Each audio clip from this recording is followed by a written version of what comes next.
Are you looking for powerful Catholic pilgrimage sites right here in the United States? You don't have to travel to Europe to encounter the sacred. Across America, there are holy places that stir the soul, shrines built from answered prayers, sites marked by miracles, healing, and deep conversion. These are more than beautiful landmarks.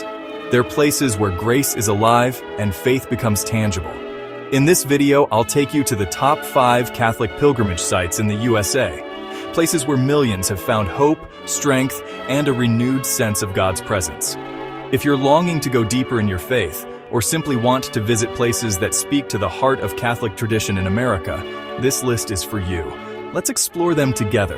And if faith-filled journeys like this inspire you, don't forget to subscribe so you won't miss what's coming next. Number 7. Rising above the campus of the Catholic University of America in Washington, D.C., the Basilica of the National Shrine of the Immaculate Conception is both a work of art and an act of love from American Catholics. Built in a majestic blend of Romanesque and Byzantine styles, it holds the title of the largest Catholic church in North America.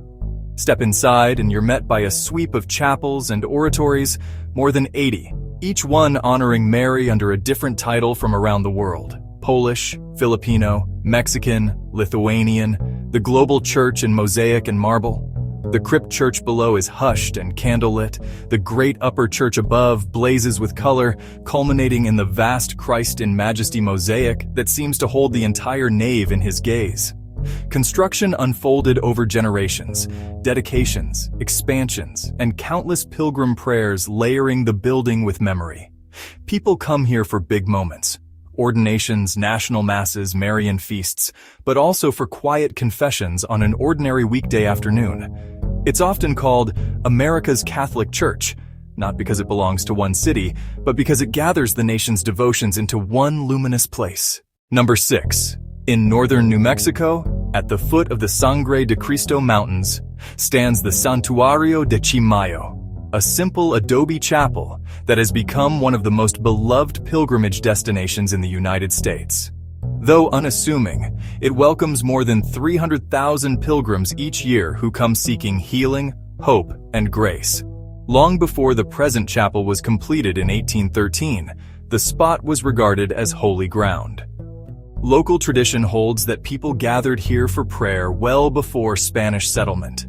Over generations, stories of cures and answered petitions turned Chimayo into a meeting place of faith and folklore, where trust in God's mercy is expressed through very human rituals. The best-known origin story points to Good Friday, 1810. According to tradition, Don Bernardo Abeyta noticed a mysterious light near the Santa Cruz River. Digging at the glow, he uncovered a wooden crucifix later identified with Nuestro Señor de Esquipulas. Each time the crucifix was carried to the nearby parish church, it was said to return miraculously to the discovery site. Interpreting this as a sign, locals built a small chapel over the spot, which soon drew visitors from far and wide. What makes Chimayo especially distinctive is the earth itself. From a small pit known as El Pochito, pilgrims take a pinch of soil, often mixing it with water to make a paste they apply to aches and injuries. While the church does not declare the dirt miraculous, it honors the devotion shown by those who visit. Many speak of healings that are physical, yes, but also emotional, spiritual, and communal. Inside, the walls are lined with crutches, photographs, letters, and other votive offerings left by the grateful, quiet evidence of lives changed. Sometimes called the Lords of America, the Santuario embodies a distinctly southwestern expression of Catholic faith, shaped by Spanish colonial roots, native traditions, and generations of steady belief. Chimayo is not a museum. It is a living place of prayer.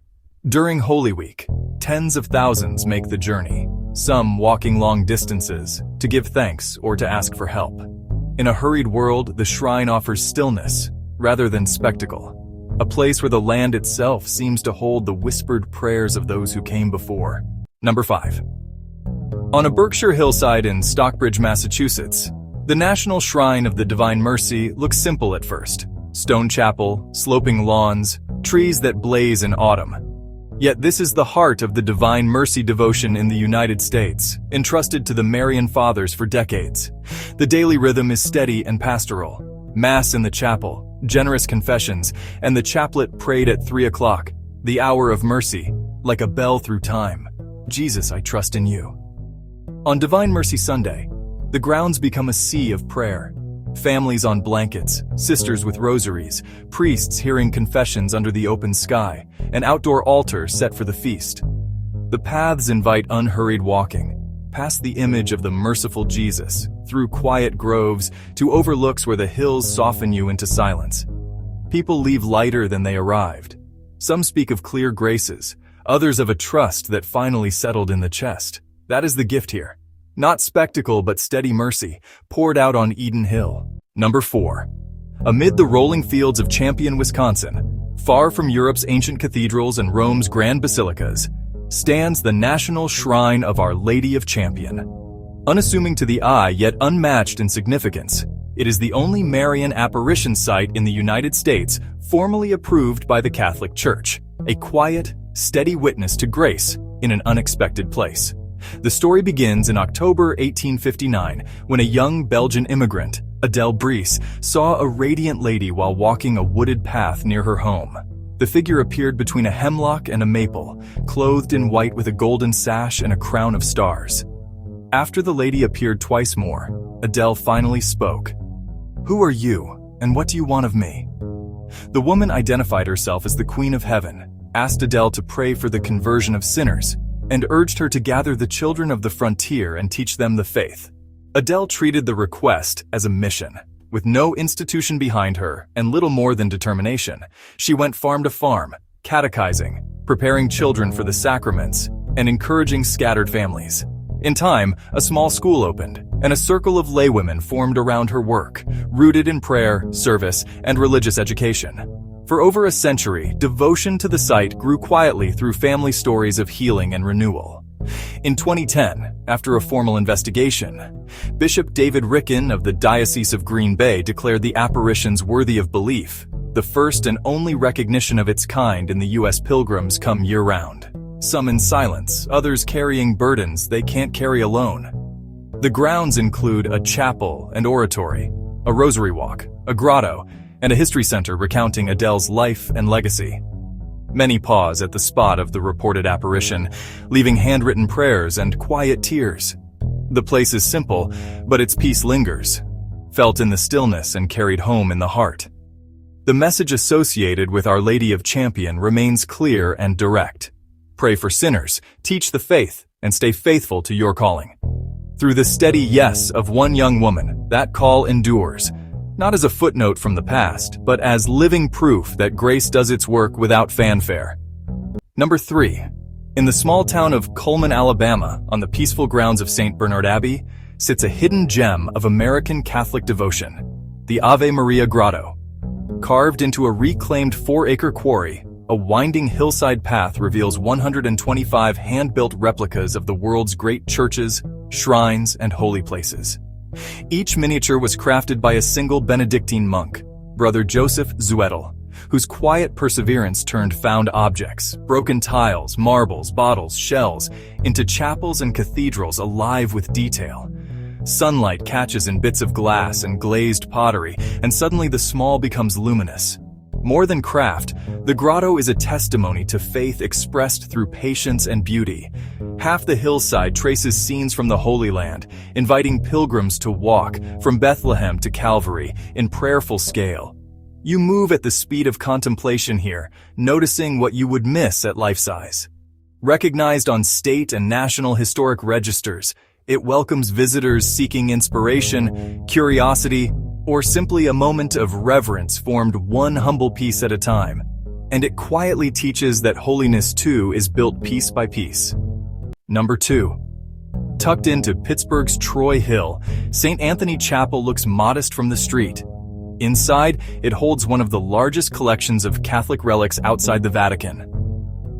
Founded in the 1880s by Father Soetbert G. Mullinger, a Belgian-born priest and physician, the chapel became a sanctuary for more than 5,000 relics, displayed in carved walnut reliquaries along altars and side chapels. Candlelight softens the wood and glass. The space feels less like a gallery and more like a guarded whisper. Pilgrims come to venerate Saint Anthony of Padua and to pray before treasures traditionally said to include a fragment of the true cross, a thorn from the crown, and a stone from the Holy Sepulchre. A life-size set of the Stations of the Cross from Munich's Mayer and Company deepens the hush. Time seems to slow here. The communion of saints feels near. Notes of thanksgiving and petitions gather in the silence, and for well over a century this unlikely chapel has kept quiet watch over the church's memory. One relic, one heartbeat, one prayer at a time. Number 1. In West Bend, Iowa, the Grotto of the Redemption stretches across a city block. 9 interconnected grottos depicting the life of Christ, built from crystals, fossils, petrified wood, semi-precious stones, and rare minerals. It is widely regarded as the largest man-made grotto in the world, a geological wonder woven into a catechism of stone. When sunlight moves across the walls, colors seem to wake. The whole place shimmers like a hymn.